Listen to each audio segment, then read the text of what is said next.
The last day of live streaming from the Humane Canada Summit for Animals. Welcome to the Critters and Cultures podcast. I'm your host and veterinarian, Dr. Azalea Boyd.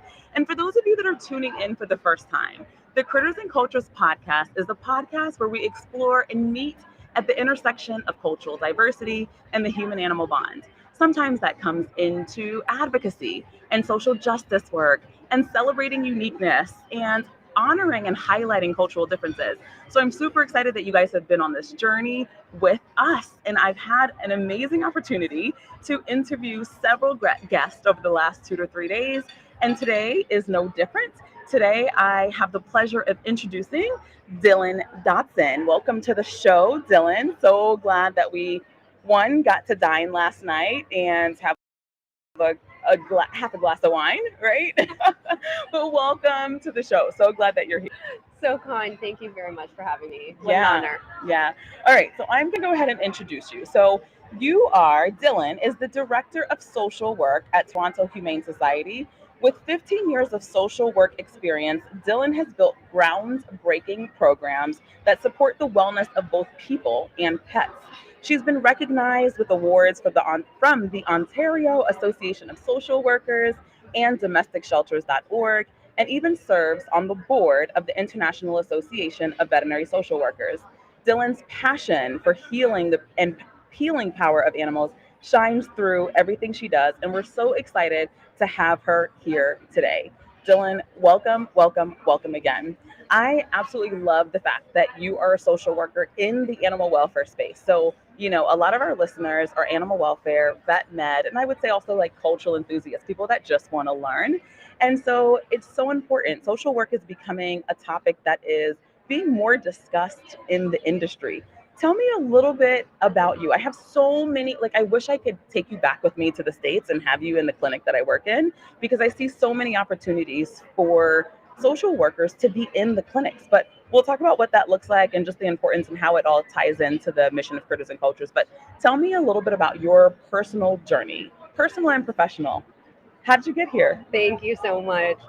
Uh, I think many of us who end up in this field don't always have such a smooth path, particularly if we're coming from a different industry. So, as you kindly said, I am a professional social worker. I've been working in the province of Ontario in Canada for actually coming up on 20 years. Like you said last night, cannot believe it. 20 right? years. Good moisturizer. What I know through my own lived experience is when there was moments of hardship, thankfully I was surrounded by animals myself. And so what I knew from my own sort of experiences, I then saw reflected in my professional work. So I worked for about 15 years in the human shelter system, 10 of those years, approximately 10 years, specifically with survivors of human trafficking and forced marriage. Wow. The young people that were coming in through our shelter spaces, unfortunately, their lives were marked by people who were very unkind to them, right? They were consistently in interpersonal conflict, often from a very young age. But what became very, very clear was that all of the animals that they were bringing with them were family to them, right? So animals consistently gave them the opportunity to provide love, to find meaning, to receive love, what that actually genuinely felt like. So we had in our shelter, we had squirrels that were popping out of hoodies, and we had ducks under beds, and we had cats on leashes. And thankfully, we were a shelter that permitted co-sheltering, right? We really realized that if we were not to invite animals into our shelter space, that we were going to be positioning people to make a choice between their animals or housing. Yeah. So what I knew from my own lived experience, and then what I saw working within the shelter spaces, it just really continued to affirm that animals are a part of our lives and a part of our beings. And so there was an opportunity for me to start to really engage animals as therapeutic partners. And one of the ways I did that is through a private practice, where we equine facilitated psychotherapy, where we employ horses as therapeutic partners in trauma recovery work. Wow. And then the opportunity at Toronto Humane Society arose, and I've now been blessed to be the first residential social worker in an animal care space in Canada, and I've been at Toronto Humane Society for 5 years. Okay, so shout out to Toronto Humane Society for seeing your value and what incredible work you can bring to folks to make the environment more inclusive, right?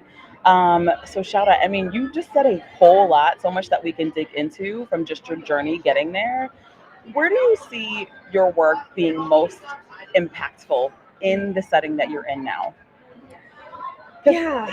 I mean, I can share stories too, right? Sure. Like, I'm an emergency veterinarian. When I'm in the clinic, there are people that come in that are angry. We talk a lot about trauma informed care these days and how the veterinarians and the veterinary staff or sheltering staff interact with the people that come through the doors, right? People that are coming through the doors, like you said, they're carrying certain traumas and lived experiences that we have no idea about as professionals, right?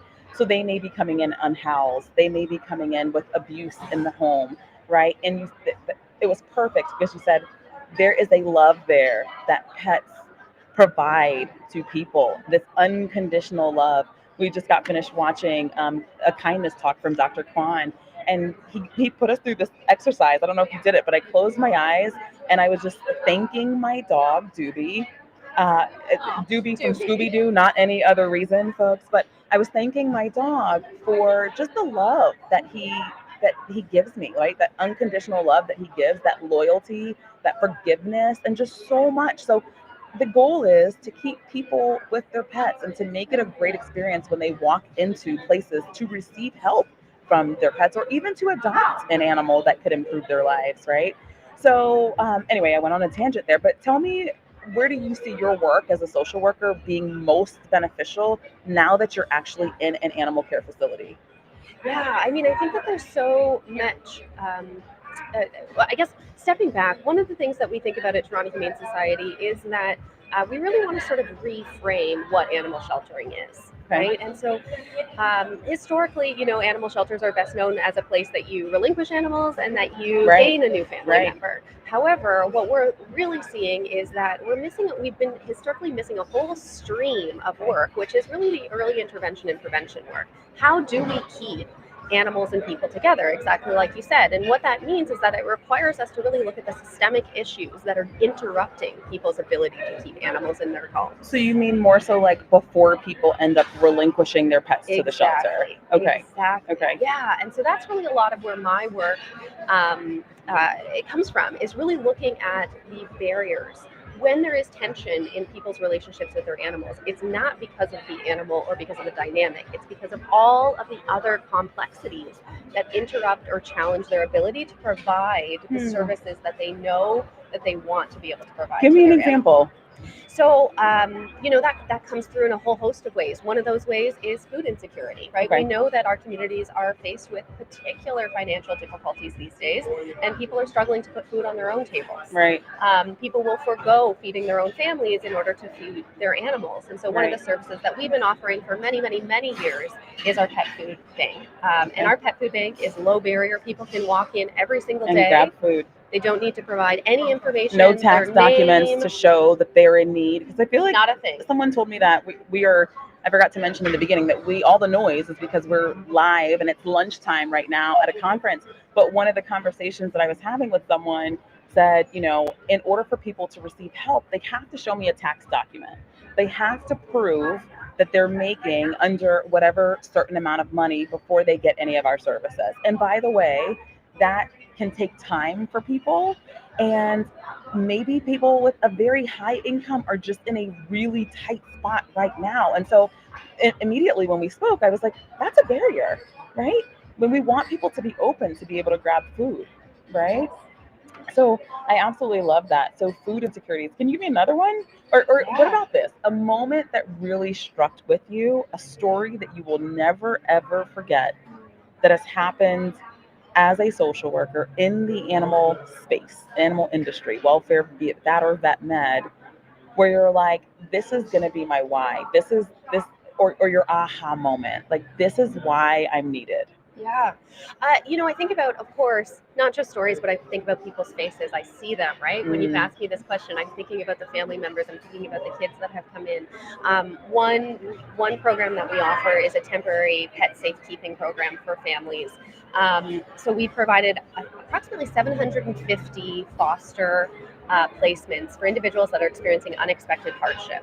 So whether they're fleeing violence, or whether they are experiencing an unexpected eviction or a loss of housing, or whether they're socially isolated and they need to seek medical care for themselves. So we brought approximately 750 animals into the program with an 80% reunification rate. In that program, one of the families that stands out to me was a young mother who had her child in tow. They had 3 dogs, 2 cats, and a snake. Big family. A big family. Yeah. A family full of love. Yeah. And unfortunately, they found themselves in a situation that was not psychologically nor physically safe for any of the beings of that environment. Okay. Thankfully, they actually arrived to us. They were living in their car. They arrived to us, and they felt that they needed to surrender their animals. Mom had done her level best, and was continuing to do her level best, and knew that she needed to prioritize her daughter. Yeah. When they came in, they were unaware of our temporary safe kept program. And so while they were, explaining to sort of our staff what was confronted, what the realities were that they were being confronted with, we were able to then sort of offer this alternative. What I didn't know at that time was the snake. So we were enrolling their dogs. We were rolling their dogs, and then out of the little hoodie pocket of the little girl pops this little snake. And like, she's oh like, my gosh, what is baby that? too. Right, and oh my baby gosh. too, right? And so we got to have a conversation about, the incredible ways that they were able to keep that snake based on their unique husbandry needs warm in their car for a long period of time. And so, it's I think about that family very, very often, but there's so many more. Oh my gosh. I absolutely love the work that you're doing. And I know that social work is becoming more of a discussion in our industry. So that's from a client perspective. And I feel like, and you can correct me, because I feel like social work is you're taking care of people, right? I don't know if that's right. So is that right? Would you say we that? serve people. Yeah, in a way, right? Which is an important distinction, right? Okay, because when we start to talk about the integration of disciplines, it's really, really important that we do center, as social workers, the people, whereas in your industry, somebody else might be the patient or the client or things of that nature. So thank you for raising that. Yeah, and so it can become, and that is, you're right, it's an important distinction on why the partnership between social work and vet med or animal welfare is so important.